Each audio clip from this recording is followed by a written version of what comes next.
Bonjour et merci d'être présent avec nous aujourd'hui. Dis-moi, Yab, est-ce que tu peux te présenter? Bonjour, je suis Yeb Eljami, je suis lead développeur dans l'équipe IA chez Iguan Solutions. Bonjour, je suis Cyril Janssens, le directeur des systèmes d'information d'EasyBourse. Est-ce que tu peux nous parler un peu plus d'EasyBourse? Oui, EasyBourse, c'est l'acteur de courtage en ligne de la Banque Postale. C'est une plateforme de très haute disponibilité qui permet à nos clients, qui sont des particuliers, d'acheter et de vendre des titres sur les marchés financiers.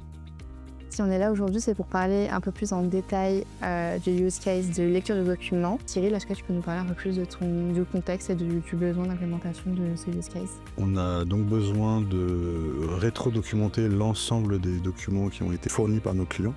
Donc il y a environ 1 200 000 pages à lire sur notre contexte. On a utilisé l'IA, d'abord les catégoriser et après lire le contenu de ces images pour structurer le contenu et faire des statistiques derrière. Il y a quelques améliorations qui ont été faites par nos équipes sur ce workflow.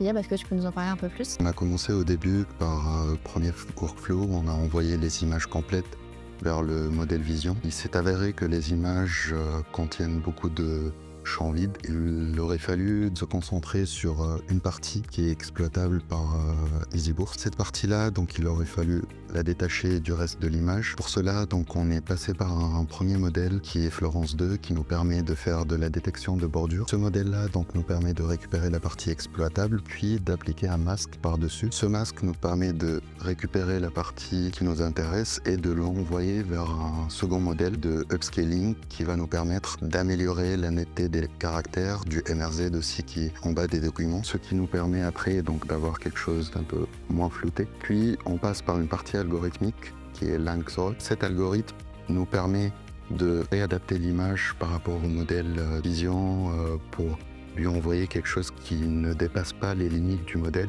ce qui nous permet de récupérer sur ce champ qui est exploitable, donc la partie qui nous intéresse le plus. Très bien, merci.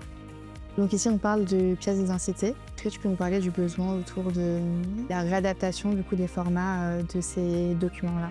Alors savoir qu'aujourd'hui, le workflow, il permet de catégoriser une trentaine de types de documents différents, puisque c'est l'écrasante majorité des documents qui sont fournis par nos clients. Donc, le LLM standard détecte très bien quel type de document il s'agit. On est sur un taux de reconnaissance au-delà des 98%. Il peut toujours avoir des petits cas d'erreur, notamment plusieurs pièces dans la même image. Donc ça fonctionne vraiment très très bien. Là, on va cibler le cas des pièces d'identité très spécifiquement. On a un sous-workflow qui va venir lire l'ensemble des données qui se trouvent dans cette pièce d'identité. Pour l'ensemble des champs, le LLM le lit très bien, il remonte parfaitement les informations, sauf pour un champ très spécifique qui est ce qu'on appelle la bande MRZ, qui est la bande avec des chevrons qui se trouvent en bas de chaque pièce d'identité.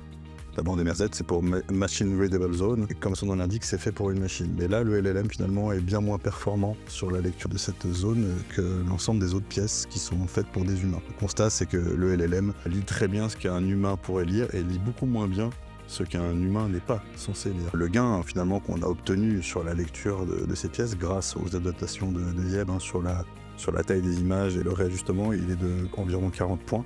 Qui est déjà très conséquent, et on est dans les phases de fine-tuning pour améliorer vraiment très significativement ce taux, et on devrait arriver à un taux qui devrait dépasser également les 98%, comme pour la partie reconnaissance du type de document. On a été ravis de vous recevoir. Merci beaucoup pour ce retour très complet.